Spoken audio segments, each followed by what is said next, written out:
सुप्रभात विद्यार्थियों मैं अनुप कुमार शुक्ला एकलव्य इंटरनेशनल एकेडमी द्वारा आयोजित ऑनलाइन कक्षा में आपका हार्दिक स्वागत करता हूं। विद्यार्थियों, पिछली ऑनलाइन कक्षा में मैंने रस के अंतर्गत चारों अंगों को बताया। उसके बाद पहला रस जो श्रृंगार रस है, फिर वीर रस, फिर करुण रस मैंने बताया। आज मैं जो आपके सामने लेके आ रहा हूँ वो है रोद रस। रोद रस क्या होता है? जब किसी पक्ष या व्यक्ति द्वारा किसी अन्य पक्ष या व्यक्ति का अपमान किया जाता है, उसको उस पर अत्याचार किया जाता है, अपमान किया जाता है। किसके द्वारा? किसी एक पक्ष की या व्यक्ति द्वारा किसी अन्य पक्ष या व्यक्ति का अपमान करना किया जाता है, तिरस्कार किया जाता है, उस पर कटाक्ष किया जाता है, ठीक है, उसकी निंदा की जाती है, ठीक है। और तो वहां पर क्या है? क्रोध रस की व्याप्ति हो जाती है, वहां क्रोध उत्पन्न होने लगता है।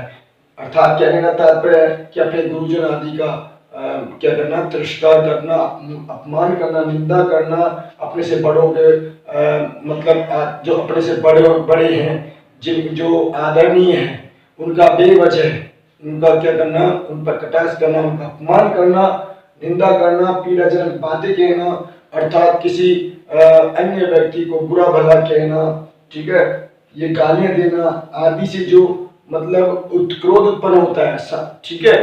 तो वहां पर क्या होता है? क्रोध रस की निष्पत्ति होती है। अर्थात कहने का तात्पर्य या अपने द्वारा या किसी अन्य के द्वारा हमें कहा जाए या हमारे द्वारा किसी अन्य को कहा जाए तो स्वतः ही उस समय रोद रस की व्याप्ति हो जाती है, ठीक है। देखो, स्थायी भाव इसका क्रोध है। स्थायी भाव क्या है? क्रोध है। आलम्बन विभाव विपक्षी, मतलब जो हमारे पक्षकर हो, विपक्षी द्वारा अनुचित, विपक्षी जो हमारे पक्ष में ना हो, जो विरोधी हो, जो प्रतिद्वंदी हो, और अनुचित बातें कहने वाला व्यक्ति जो हमसे अनुचित बातें कह रहा है, हमसे बड़ों का अपमान कर रहा है, निंदा कर रहा है, ठीक है। उद्दीपन विभाव क्या है? विपक्षियों के कार्य तथा उक्तियां, उनके द्वारा किए गए अशोभनीय कार्य, अशोभनीय बातें, ये जो है उस समय रोद रस की निष्पत्ति कराती है, उस समय रोद रस को जागृति करवाती है, ठीक है। अनुभाव, उस समय क्या फीलिंग्स होने लगती है? मुख लाल होने लगता है, आंखें लाल होने लगती हैं, ठीक है, आंखों में ज्वाला आने लगती है, एकदम से दांत पीसने लगते हैं, पांव पटकने लगते हैं, और कंपन, शरीर कांपने लगता है, क्रोध से गर्जना करने लगते हैं, भौहें चढ़ने लगती हैं, शस्त्र चलने लगते हैं, प्रहार करने पर उतारू हो जाते हैं। क्यों? क्योंकि इस तरह की उक्तियों से सामने वाला जब हमसे कुछ अनिष्ट बातें कह रहा है, जो अपमान तुल्य बातें कह रहा है, अपमान करने वाली अपना तुल्य बातें कर रहा है, जो अशोभनीय कार्य कर रहा है, ठीक है, या उसके द्वारा किसी अन्य पर प्रहार करना या अनुचित बातें करना या उसे बुरा भला कहना, तब भी क्या होता है? कभी कभी हमारे मन में रोद रस की व्याप्ति हो जाती है, चाहे वो हमें कहे, चाहे और किसी को कहे, ठीक है।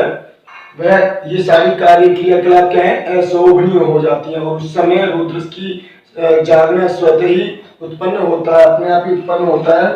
अनुभाव क्या है बच्चों? तो मैंने आपको अनुभाव बता दिए। संचारी भाव में क्या आता है? कुछ पल के लिए जो आते हैं और स्वतः ही नष्ट हो जाते हैं, वे भाव, वो वाले भाव जो किससे उत्पन्न होते हैं? अनुभाव से, इन्हीं से उत्पन्न होते हैं। जब मुख लाल होता है तो आवेग में आने लगता है, अमरस, उग्रता, उद्वेग, स्मृति, असूया, मद, मोह, ठीक है, आदि। तो ये जो चीज ये हैं, ये यहाँ पर उत्पन्न होने लगते हैं। विद्यार्थियों, मैंने आपको पहले ही बताया, आज फिर से बता रहा हूँ कि आप संचारी भाव और अनुभाव दो या तीन याद जरूर कर लेना, हर रस की पूछ सकते हैं, ठीक है। आलम्बन विभाव, उद्दीपन विभाव भी याद कर लेना। वैसे तो सभी टॉपिक, सारा रस का पूरा टॉपिक इंपोर्टेंट है, लेकिन ज्यादा ध्यान आपको उदाहरण याद करने में, दो तीन उदाहरण याद कर लो हर रस के। स्थायी भाव याद कर लेना है, अनुभाव दो तीन, संचारी भाव दो याद कर लो, ठीक है। और इसके अलावा अगर आप आलम्बन विभाव, उद्दीपन विभाव याद कर पाओ तो कर लीजिए, क्योंकि हो सकता है कि विभाव की परिभाषा ही पूछ ले कि विभाव किसे कहते हैं, ठीक है। अब उदाहरण के तौर पर हम यहाँ समझें तो क्या है कि श्री कृष्ण के सुन वचन अर्जुन क्षोभ से जलने लगी, सब शील अपना भूल कर करतल युगल मलने लगी। मतलब श्री कृष्ण के वचनों को सुनकर की गीता सार जो उन्होंने श्री कृष्ण ने गीता सार का जो कहा है युद्ध भूमि में, ठीक है, जब वहां पर कौरव और पांडवों का युद्ध हुआ था तो उन्होंने श्री कृष्ण ने अर्जुन को काफी उपदेश दिए, ठीक है ना। और उसमें से एक वचन ऐसा कहा, उन्होंने वचन कहा कि मतलब क्यों कहा, क्योंकि उस समय अभिमन्यु जो है, ठीक है ना, वो उसको मतलब छल कपट से कौरवों ने उसका संहार किया, मारा, उसको मार दिया। तो पांडवों में स्वतः ही पांडवों को जैसे उनको खबर मिली तो पांडव भी थे वहां पे, थे उनके ताऊ वगैरह भी थे, अभिमन्यु के ताऊ थे, चाचा थे। तो अर्जुन उस समय नहीं थे, तो अर्जुन को पता चला तो वो आग बबूला हो गए और उन्होंने जो है श्री कृष्ण के वचनों को जब श्री कृष्ण ने उनसे कहा तो वो और ज्यादा उनका क्रोध बढ़ने लगा। सुनो राम जय श्री धनुष तोड़ा, सहस्त्र बाहु सम सौ रिपु मोरा, ठीक है ना। सुनो राम जय श्री धनुष तोड़ा, हे राम जिसने भी श्री धनुष को तोड़ा है वह सहस्त्र बाहु के समान मेरा एक शत्रु हो गया है। ये राम लक्ष्मण परशुराम संवाद में से जितनी भी पंक्तियां हैं ज्यादातर वो परशुराम द्वारा जो भी बातें कही हैं या उन्होंने अपने शस्त्र का बखान किया है तो वह भयानक रस का है, शस्त्र का जब बखान किया है और उन्होंने जो कटाक्ष भरे शब्दों को कहा है तो वहां रौद्र रस की व्याप्ति हुई है। बच्चों ध्यान रखना। इसके बाद एक उदाहरण और ले लेते हैं, ठीक है ना। उस काल मारे क्रोध की तनु कांपनी उसका लगा, उस काल मारे क्रोध की तनु कांपनी उसका लगा, मानो हवा के जोर से सोता हुआ सागर जगा, मानो हवा के जोर से सोता हुआ सागर जगा।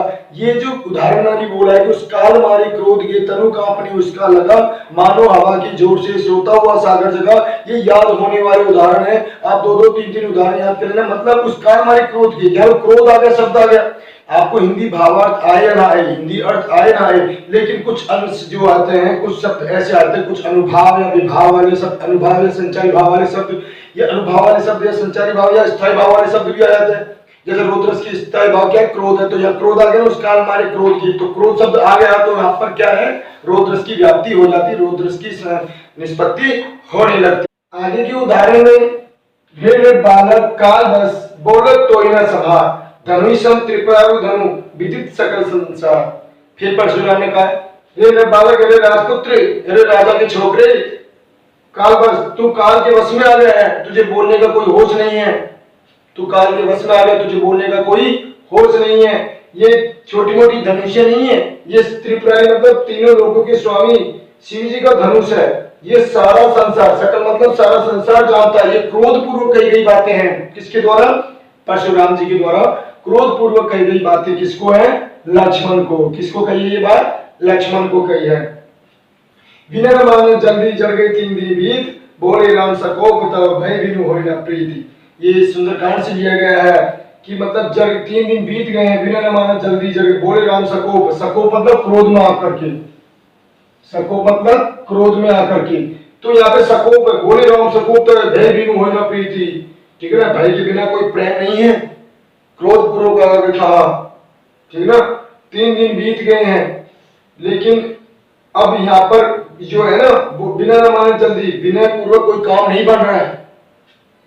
अब 3 दिन बीत चुके हैं, समुद्र को मतलब किसको, समुद्र जब पार करने के लिए, लंका जाने के लिए 3 दिन हो गए उस समय, लेकिन समुद्र ने जो है उनकी, जो भगवान श्री राम तपस्या समुद्र की मतलब प्रार्थना करने समुद्र देवता को बुलाने लगे, लेकिन समुद्र जो है, समुद्र देव आए नहीं, और 3 दिन में तो वो भय बिनु होई न प्रीति, भय के बिना उसको प्रेम नहीं होता है, तो भय दिखाना जरूरी है। अर्थात सकोप, सकोप ने क्रोध पूर्वक ये बातें कही हैं। तो उन्होंने तीर जैसे समुद्र में छोड़ने के लिए अपने कर्तव्य में लगाया, और जो बाण है ना, धनुष में बाण लगाया, तो उसी समय क्या है, समुद्र देव जो है प्रकट हुए। साक्षी रहे संसार करता हूं प्रतिज्ञा पार्थ में, साक्षी रहे ये सारा संसार गवाह है, हे पार्थ, हे श्री कृष्ण, मैं प्रतिज्ञा करता हूं पूरा करूंगा कार्य सब कथनानुसार यथार्थ में। मतलब प्रतिज्ञा पार्थ में, मैं महापार्थ, मैं अर्जुन जो है मतलब पूरा करूंगा कार्य सब कथनानुसार यथार्थ में, कहे अनुसार यथार्थ में। हे सत्य, हे सत्य, हे श्री कृष्ण, मैं अर्जुन जो हूँ इस संसार में प्रतिज्ञा करता हूँ, ये सारा संसार मेरा गवाह बनेगा। मैं अपने कहे हुए वाक्य को पूरा करूंगा। ये क्रोध में आके कही गई बात है युद्ध भूमि में, ठीक है। जब कहाँ पे कौरव और पांडवों का युद्ध हो रहा था तो श्री कृष्ण को क्या कहा उन्होंने कि साक्षी रहे संसार करता हूँ प्रतिज्ञा पाठ में पूरा करूंगा, पूरा करूंगा कार्य सब कथनानुसार यथार्थ में। यथार्थ हे कृष्ण, यथार्थ मतलब हे कृष्ण, मैं सब आपके कहे अनुसार सारा कार्य पूरा करूंगा। ये सारा संसार साक्षी रहेगा, गवाह रहेगा, ये एक भी जिंदा नहीं बचेगा, एक भी कौरव जिंदा नहीं बचेगा, ठीक है। 100 कौरव भाई थे, उनमें से कोई जिंदा नहीं बचा, ठीक है। दुर्योधन को सबसे अंत में मारा। तो ये आए छल कपट किया उन्होंने, कौरवों ने किसके साथ छल कपट किया? पांडवों के साथ छल कपट किया। तो पांडव जो है उन्होंने 12 वर्ष वनवास में भी बिताए और एक वर्ष जो है उन्होंने जो एक्स्ट्रा मतलब जो है उन्होंने जो अपनी राजस्व की सीमा है उससे बाहर बिताई। मतलब वो एक वर्ष उन्होंने ये बताया कि अगर पांडव कौरव अगर उन्हें कौरव की सेना है कौरव उन्हें अगर देख लेते हैं 12 वर्ष के अंतराल में तो एक वर्ष फिर से वो 12 वर्ष के उनको क्या हो जाएगा उनको वनवास हो जाएगा, ठीक है। तो राजा विराट के यहाँ चले गए एक वर्ष, यही राजस्थान में स्थित ये जो शाहपुरा के पास विराट नगर है, यहाँ के राजा विराट जो है वहां पे उनके पास चले गए, ठीक है, सभी पांडव। उपयुक्त उस खल को न यद्यपि मृत्यु का भी दंड है पर मृत्यु से भी बढ़कर इस जग में क्या है दंड और प्रचंड है। अतएव उस नीच को रण मध्य जो मारू न मैं तो सत्य कहता हूं कभी शस्त्रार्थ फिर धारण में। ये फिर युद्ध भूमि का वर्णन आ गया।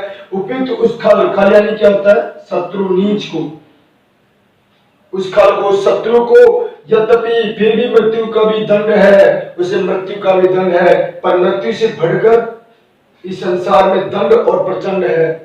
व्यक्ति क्या उसको इतना दंड दो, उसको इतना सताओ प्रचंड, उसको सता के मारो, ठीक है, मारना है। अतः उस कल नीच को, कल मतलब आने वाले कल, इस रणभूमि में अगर मैं मार दूं मैं उसे तो सत्य कहता हूं सखे सत्य कहता हूं।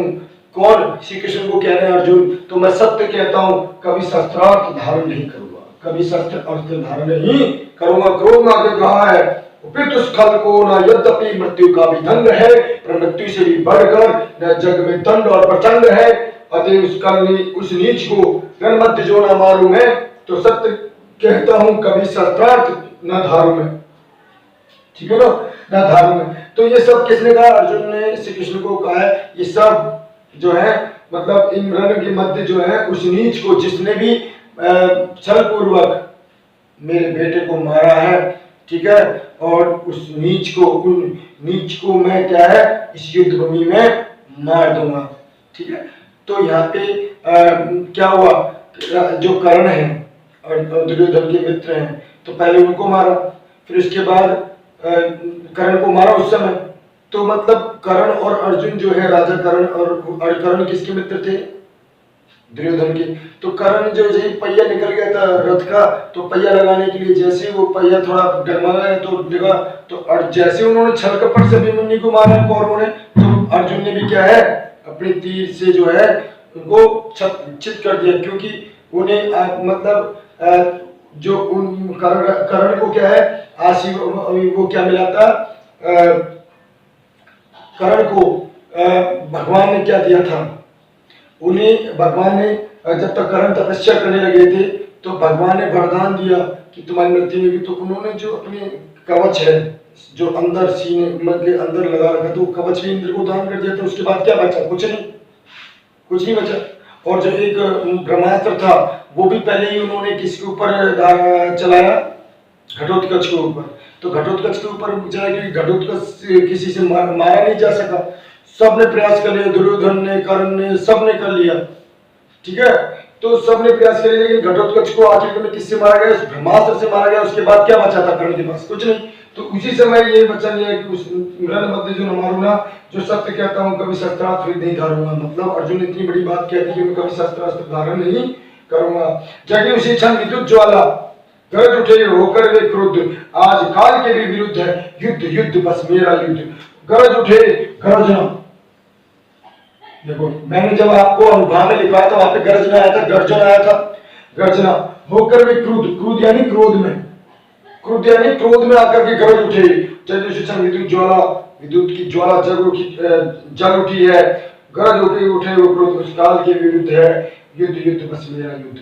अगर वो काल भी आ जाए ना तो भी मैं उससे युद्ध लड़ूंगा।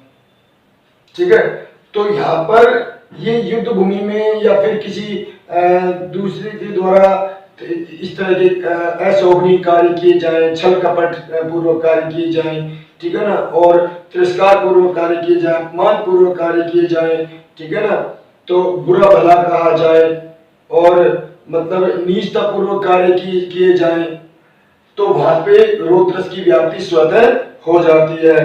अभी मैंने काफी उदाहरण इसमें मैंने बता दी हैं, इसके बाहर कुछ नहीं आएगा।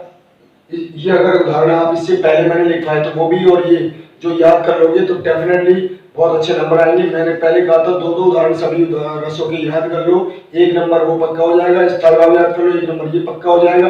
अनुभाव और विभाव याद, अनुभाव और संचारी भाव याद कर लोगे, 1 नंबर यहाँ पक्का हो जाएगा। और एक उदाहरण मतलब याद कर लोगे तो वहां भी पक्का हो जाएगा। एक रस का उदाहरण आपको लेकिन मतलब उदाहरण आएगा, वहां पे आपको पहचान करनी पड़ेगी कि उपयुक्त उदाहरण में कौन सा स्थायी भाव है या कौन सा रस है। यहाँ पे 4 नंबर पक्का करना बहुत सिंपल है, क्योंकि अगर सपोज इनमें से बाहर भी आता है उदाहरण, इनसे जैसे इनमें से नहीं आए तो उसको पढ़ने से आपको पता चल जाएगा, क्योंकि वहां पे जो विभिन्न रसों के अनुभाव जो है, संचारी भाव है, ठीक है ना, विभाव जो है उनमें से या स्थायी भाव जो है उनमें से कुछ ना कुछ शब्द आ जाएगा। जैसे यहाँ पे क्रुद्ध आ गया, ठीक है ना, गर्जन आ गई, यहाँ पे देखो गर्जन आ गई, अनुभाव में आ गया, ठीक है। और यहाँ पे देखो उस खल नीच वाला हो गया, मृत्यु का भी दंड है, जग में दंड और प्रचंड। दंड और प्रचंड किसको जाता है? क्रोध में दिया जाता है, क्रोध पूर्वक दिया जाता है दंड और प्रचंड, ठीक है।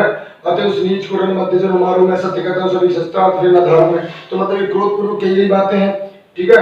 यहाँ वीरता तो है नहीं, क्रोध पूर्वक की गई बातें हैं। वीर पुरुष ही क्रोध पूर्वक बातें, वीर पुरुष के द्वारा ही क्या होता है? वीर रस और रौद्र रस एक जैसे हैं, लेकिन उनमें अंतर ये होता है वीर रस और रौद्र रस।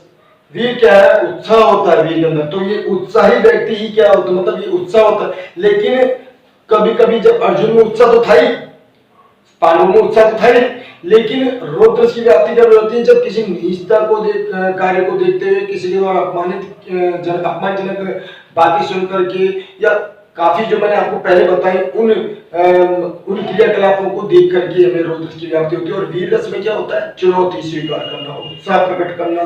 वो वीर के जैसे मैंने बताया था, युद्ध वीर, धर्मवीर, दानवीर और दयावीर, तो वहां पे अपने अपने क्षेत्र में क्या होता है? वो अपने अपने क्षेत्र के हिसाब से वो वहां पे वीरता हुई थी। राजा कर्ण ने दान दिया तो वहां पे दानवीर हुए, ठीक है। और मतलब यहाँ सिद्धार्थ हैं और भी राजा, उन्होंने दया प्रकट की तो वहां दयावीर हो गया।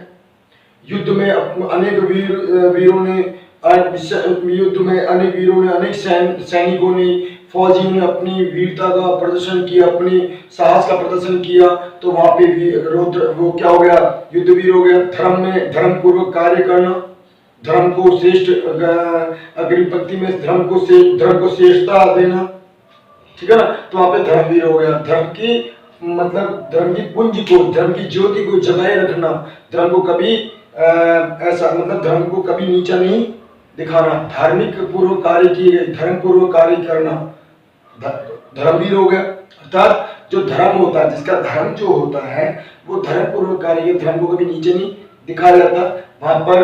अर्थात कई मतलब साहसी पुरुषों द्वारा, किसी उत्साही व्यक्ति द्वारा धार्मिक जो कार्य किए जाते हैं, ठीक है ना, वहां पे धर्मवीर हो गई। धर्म तुल्य जो काम किए जाते हैं, जो हमें हमारा धर्म कहता है, अर्थात हम किसी के साथ अहित नहीं करते, हम किसी का बुरा नहीं करते, हम किसी को अपमानजनक बातें नहीं कहते, हम दया से ओतप्रोत होते हैं, करुणा से ओतप्रोत होते हैं। हमारा धर्म ये कहता है हमें, ठीक है ना, हमें ये भाव अपनाने चाहिए। यूं नहीं कि नीचता पूर्वक कार्य करने से तो वो धर्मवीर नहीं हुआ फिर वो, ठीक है ना, वो अधर्मी हुआ।